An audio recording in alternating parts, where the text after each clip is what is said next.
If you own Netflix stock, you're probably feeling rather foolish this morning. Is that justified? Is there a compelling reason to continue to own Netflix stock? Is it something maybe you even want to add to in your position? I'm going to tell you all about it. Let's dig in and find out.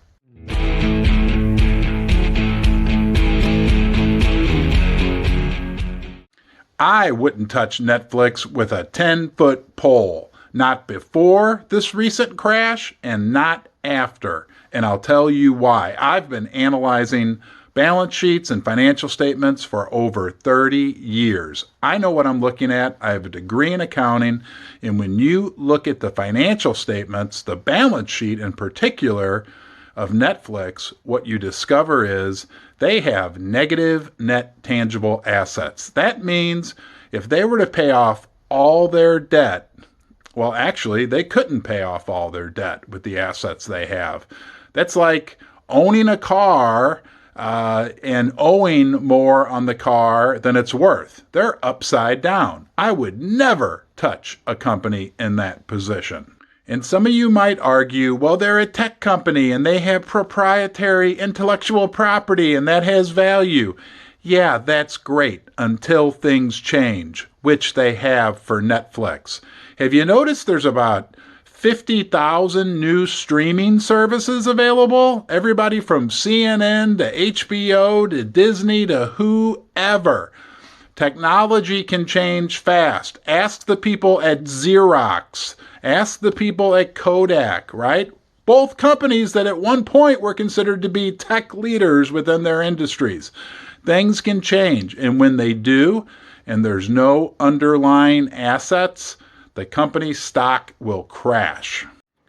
And one final thought on Netflix, and this applies to the general economy as well. What we're seeing here, part of the problem is a slowing economy and inflation.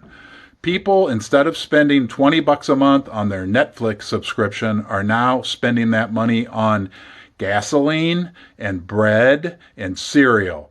And that's going to continue to hurt companies like Netflix and other companies that are selling things that aren't absolutely necessary. If you lost money on Netflix, I am genuinely sorry for you. Trust me, I've been where you are right now. Things will get better. But let that serve as a warning for you.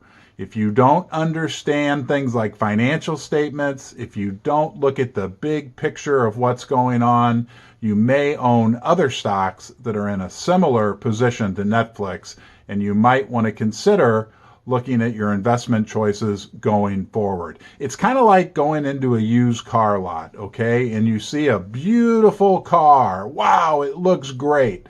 And just buying it without even checking on the engine or checking what the maintenance history is of the car. The car may look great, but what you may discover after you buy it is that it was driven for 70,000 miles and never had the oil changed, right? You got to check under the hood. Hey, I appreciate you being here. I appreciate you being in Ron's basement. If you'd like to come back, you're always welcome. And you can subscribe right here. Have a great day. I'll see you soon.